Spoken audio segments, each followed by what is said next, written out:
आप सबका आपके अपने YouTube चैनल की कथा टीवी पर मैं मीनू शर्मा स्वागत करती हूँ। ओम नमो भगवते वासुदेवाय नमः।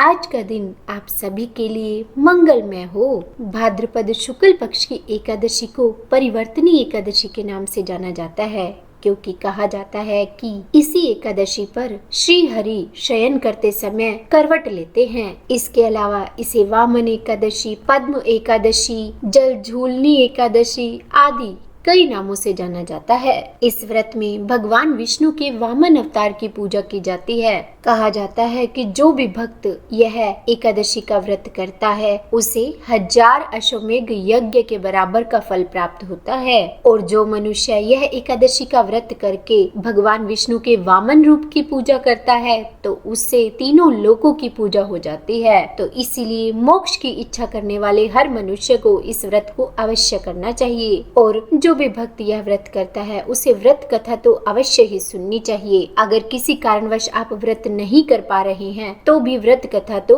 जरूर ही सुनिए। तो आज की इस वीडियो में हम रसपान करेंगे परिवर्तनी एकादशी व्रत कथा का और साथ ही में भगवान गणेश की कहानी, क्योंकि धार्मिक मान्यता है कि किसी भी व्रत कथा के साथ भगवान गणेश की कहानी अवश्य सुननी चाहिए। तो चलिए रसपान करते हैं पहले परिवर्तनी एकादशी व्रत कथा का। कहते हैं जब श्री कृष्ण भगवान पांडु पुत्रों को एकादशी की विधि, महात्म्य एवं कथा के बारे में बता रहे थे तब युधिष्ठिर बोले कि हे श्री कृष्ण, हमें भाद्रपद शुक्ल पक्ष की एकादशी के बारे में भी बताइए कि इसका क्या नाम है, कौन देवता है, इसकी विधि क्या है और इसका पुण्य क्या है, वह सब हमसे कहिए। तब श्री कृष्ण भगवान बोले कि हे राजन, स्वर्ग मोक्ष को देने वाली, सब पापों को हरने वाली परम पवित्र वामन एकादशी की कथा मैं तुमसे कहूँगा। हे राजा, इसको जयंती एकादशी भी कहा जाता है। इसके सुनने मात्र से ही सब पाप नष्ट हो जाते हैं। अश्वमेघ यज्ञ का फल भी इसके व्रत से बड़ा नहीं है। इस जयंती का व्रत पापियों के पापों को दूर करने वाला है। जिन वैष्णवों ने भाद्रपद के महीने में वामन देव जी का पूजन कर लिया उन्होंने मानो त्रिलोकी का ही पूजन कर लिया। जिसने कमल सरीखे नेत्र वाले वामन जी का कमलों से पूजन किया है वह निश्चय भगवान के पास पहुंच जाता है। भाद्रपद शुक्ल पक्ष में जयंती एकादशी के दिन जिसने भगवान का पूजन किया है उसने सब जगत और तीनों सनातन देवताओं का पूजन कर लिया। इस एकादशी को शयन करते हुए भगवान विष्णु ने करवट ली है, इसी कारण इसको परिवर्तनी एकादशी भी कहते हैं। मैंने अपने उस वामन रूप में राजा बलि को भी बांधा था और बहुत सी लीलाएं की थी। तो इस एकादशी का व्रत और पूजन तो हर व्यक्ति को अवश्य ही करना चाहिए। तब भगवान के वचनों को सुनकर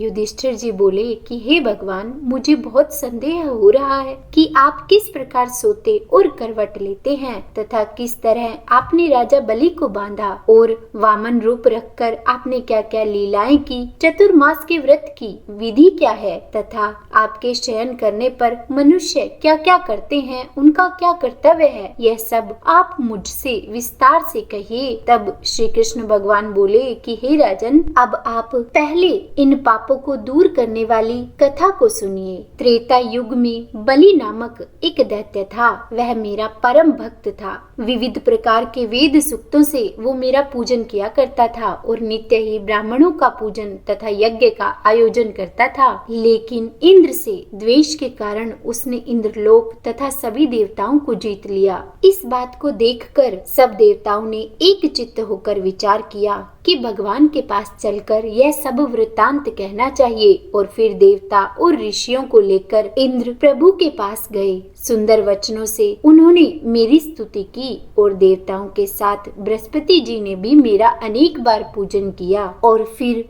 मैंने वामन रूप धारण करके अपना 5वां अवतार लिया। संपूर्ण ब्रह्मांड जिसमें स्थिर है ऐसे उग्र रूपधारी वामन ने सत्य में तत्पर राजा बलि को जीत लिया।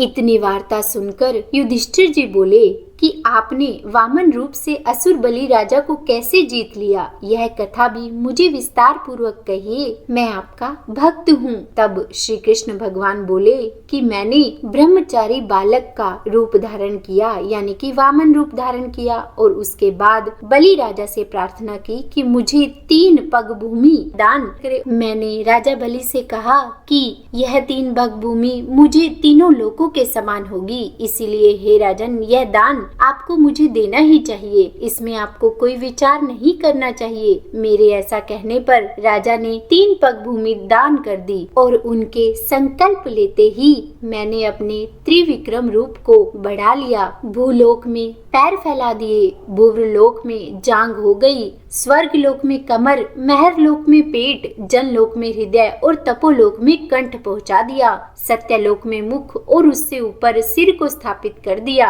सूर्य चंद्रमा से लेकर ग्रह तारागण योग ये सब आ गए। इंद्र से लेकर देवता, शेष जी से लेकर नाग, ये वेद के मंत्रों से अनेक प्रकार से मेरी स्तुति करने लगे। तब बलि राजा का हाथ पकड़कर मैंने उनसे कहा कि एक पैर से तो मैंने पृथ्वी नाप ली और दूसरे से स्वर्ग नाप लिया, हे अनग, अब मेरे तीसरे पैर के लिए भी स्थान बतलाइए।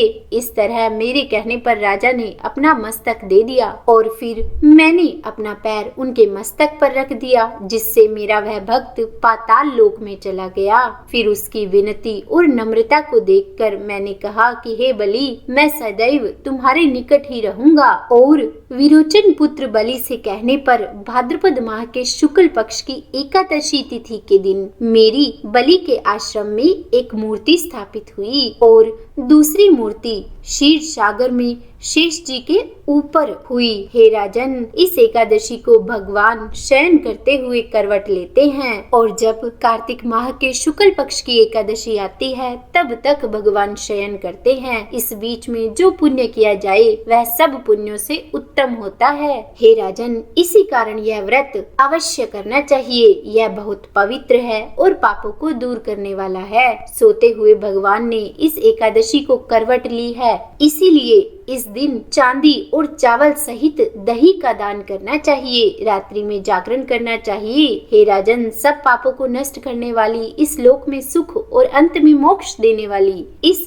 सुंदर एकादशी के व्रत को जो भी भक्त करता है वह देवलोक में जाकर चंद्रमा की तरह प्रकाश करता है। और जो मनुष्य पापों को हरने वाली इस व्रत कथा को सुनता है उसको 1000 अश्वमेघ यज्ञ का फल मिलता है। तो बोलिए विष्णु भगवान की जय। हे विष्णु भगवान, अगर इस कथा को कहने, सुनने या हुकारा भरने में हमसे कोई गलती हो गई हो तो हमें क्षमा कीजिएगा। और अब जान लेते हैं इस एकादशी को किए जाने वाले सागार के बारे में, क्योंकि एकादशी के दिन सागार का विशेष विधान है। जिस दिन जो सागार लेना है केवल उसी से व्रत रखना चाहिए, परंतु यदि कठिन हो तो पहले ग्रास में उस विशेष सागार को लेकर उसके बाद में फलाहार या शाकाहार लेना चाहिए।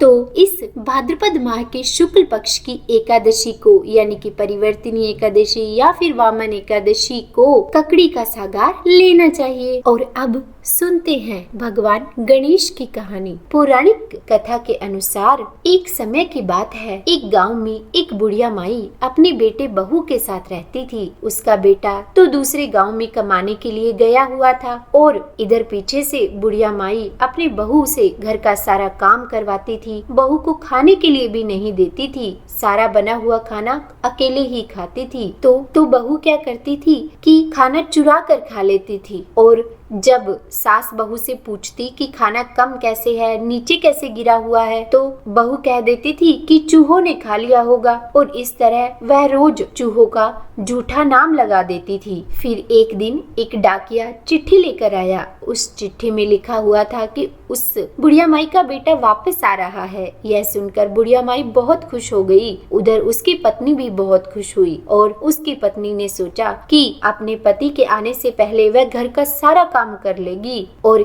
यही सोचते सोचते रात को वह जल्दी सो गई। और दूसरी तरफ भगवान श्री गणेश ने सोचा कि यह रोज स्वयं खाना चुरा कर खाती है और सारा इल्जाम मेरे मासूम चूहों पर लगा देती है, तो इसे मुझे सबक सिखाना चाहिए। बहू की क्या आदत थी कि वह रात्रि में सोने से पहले अपनी साड़ी को उतारकर खूंटी में टांग देती थी, तो उस दिन भी उसने वैसा ही किया। तो श्री गणेश भगवान ने बहू को सबक सिखाने के लिए अपने चूहों को आदेश दिया कि जाओ और इसकी साड़ी को अपने बिल में छुपा लो, और चूहों ने वैसा ही किया। साड़ी को खींचकर चूहों ने बिल में छुपा दिया, और जब बहू सुबह जल्दी उठी और साड़ी ढूंढने लगी तो उसे साड़ी खूंटी पर नहीं मिली। उसने इधर उधर देखा परंतु साड़ी उसे नहीं मिली, और वह बैठकर रोने लगी क्योंकि कमरे से बाहर तो वह आ नहीं सकती थी। उधर उसका पति भी आ गया। तब सास ने बहू को आवाज लगाई कि बहू देख, तेरा पति आ गया है, मेरा बेटा आ गया है, चल उठ जा। तब बहू ने कुछ नहीं बोला और अंदर बैठी बैठी रोती रही। फिर सास ने फिर से आवाज लगाई तो बहू बोली कि माँ जी, मेरी साड़ी नहीं मिल रही, मैं बाहर कैसे आऊँ? तो सास ने कहा कि तुम्हारी साड़ी कमरे के अंदर से कौन लेकर जाएगा, अंदर ही ढूंढो ध्यान से। पर बहू ने बोला कि नहीं माँ जी, नहीं मिल रही है, मैंने बड़े ध्यान से पूरे कमरे में देख लिया है। तब उसका पति बोला कि बंद कमरे से साड़ी कहाँ जाएगी? और फिर बुढ़िया माई और उसका पति कमरे के अंदर आए और उन्होंने भी वहाँ चारों तरफ देखा पर उन्हें साड़ी नहीं मिली। अब क्योंकि बुढ़िया माई गणेश भगवान की बहुत बड़ी भक्त थी, तो उन्होंने गणेश भगवान से प्रार्थना की कि हे गणेश भगवान, मेरे बहू की साड़ी मिल जाए। तब इधर उधर उसके पति ने देखा तो उसे चूहों का बिल दिखा और उसमें साड़ी का पल्लू भी दिखा। तो बुढ़िया माई बोली कि बहू सच कह रही थी, वह रही साड़ी चूहे के बिल में। और फिर बुढ़िया माई ने खींचकर साड़ी को चूहे के बिल से बाहर निकाला। तब बहू ने सास के पैर पकड़ लिए और कहा कि माँ जी, मुझे माफ कर दीजिए, मेरी करनी मेरे हाथ, मैं रोज आपका खाना चुरा कर खाती थी और नाम चूहों का लगा देती थी, इसीलिए गणेश भगवान ने मुझे सजा दी है। तब बुढ़िया माई बोली कि मुझसे माफी नहीं, भगवान श्री गणेश से माफी मांगो। तब बहू ने भगवान श्री गणेश से हाथ जोड़कर माफी मांगी। उसके बाद वह भी गणेश जी की भक्त हो गई। वह हर सुबह अपनी सास के साथ पूर्ण श्रद्धा भाव से उस दिन के बाद भगवान श्री गणेश की पूजा करने लगी, और श्री गणेश भगवान यह देखकर बहुत प्रसन्न हुए और उनकी कृपा से उनके घर में सुख समृद्धि आ गई। वे सब खुशी खुशी से जीवन व्यतीत करने लगे। तो बोलो गणेश भगवान की जय। हे गणेश भगवान, जैसे उस बहू को सबक सिखाया वैसे किसी को मत सिखाना, और बाद में उसकी लाज रखी वैसे अपने सभी भक्तों की लाज रखना। सभी को सुख समृद्धि देना, सभी के जीवन के कष्टों को समाप्त करना। तो उम्मीद है कहानी सुनने में आपको अच्छी लगी होगी। अगर वीडियो पसंद आई हो तो लाइक एंड शेयर करिए, और अगर आप मेरे चैनल पर नए हैं तो सब्सक्राइब भी कर दीजिएगा। तो बोलिए गणपति बप्पा मोरिया।